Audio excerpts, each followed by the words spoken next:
From Chicago's NBC5, this is NBC5 News. Also in the world of sports, a very carefully calibrated statement from golf pro Tiger Woods. He has been hiding, of course, since news of his multiple affairs broke. But yesterday, he stepped back into the spotlight. NBC's Kerry Sanders has more. Tiger Woods' first public appearance, 12 weeks to the day his problems became public, spoke in the quiet of a North Florida golf course clubhouse. I want to say to each of you, simply and directly, I am deeply sorry for my irresponsible and selfish behavior I engaged in. Infidelities with reportedly more than a dozen women, and he spoke directly to friends and family. For all that I have done, I am so sorry. In the room with him, his mother, longtime friends, business associates, and members of Tiger Woods Foundation. But not present, his wife, Elin Nordegren. The issue involved here was my repeated irresponsible behavior. I was unfaithful. I had affairs. I cheated. During his almost 14-minute-long statement, Woods said reports his wife had beaten him with a golf club the night he crashed his car were lies. Elin never hit me that night or any other night. There has never been an episode of domestic violence in our marriage. Ever. In New York, Washington, Chicago, people paused in their day to watch with mixed reaction.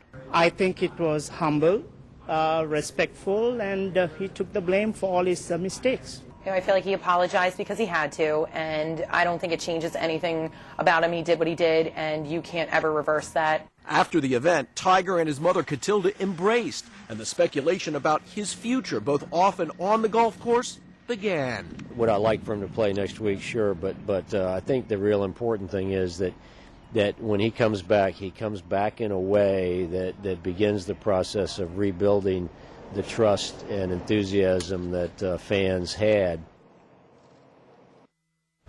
And that was NBC's Kerry Sanders reporting. And joining me now to talk about Tiger's apology is Sam Chapman, CEO of Empower Public Relations. Thanks for being here. Thanks for having me. And it sounds like people are split 50-50 in whether or not they believe him.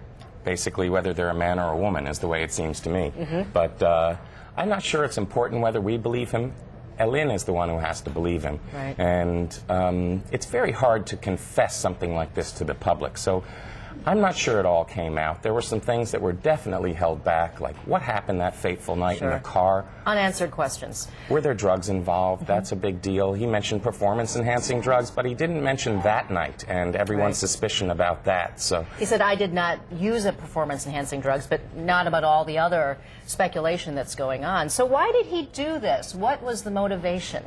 I believe, and I have no inside track here, but I believe this was step 9 of his 12-step process. It's called make amends. Step 8 is you make a list of who you harmed. And for Tiger, it included most of America and a lot of the world. So he had to do step 9 on air. And this is part of the rehab then? That's right. It's a 12-step program. It may also be why we heard the Buddhism comment, because 12-step programs are religiously based, and it's hard to make it all the way through as an atheist, if you will, although they've adapted them now to make that possible. Well, you know, it's interesting. The PGA has so much at stake here. This man is a money-making machine. Is this a lot about getting the money rolling again for the PGA? I'm not sure. I did see that he said, I might return this year. So there's a piece of that in the back of his mind. I was impressed that he didn't have a date to return because he still has work to do. And theoretically, until you're well, until your doctors tell you you're well, you shouldn't be ready to do anything but work on yourself and your relationship. He says he is going back to rehab, but there's going to be a next step, and certainly public announcements are going to be part of that. So what do you predict is going to happen? Something is going to have to happen where a reporter like yourself can take questions. Or Oprah.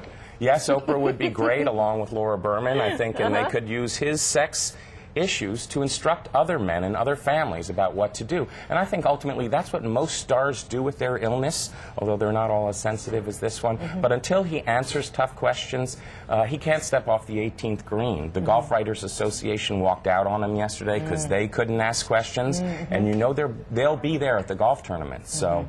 And finally, do you think he will come clean? in the few seconds that we have left, really tell us the whole story? Does he even really need to? I think he does from a PR perspective. From a legal perspective, his lawyers probably won't let him tell the truth about that night. Okay, Sam Chapman, CEO of Empower Public Relations, thanks so much for joining us for some insight, and I have a feeling we might be checking back in with you. Great. Have a great day.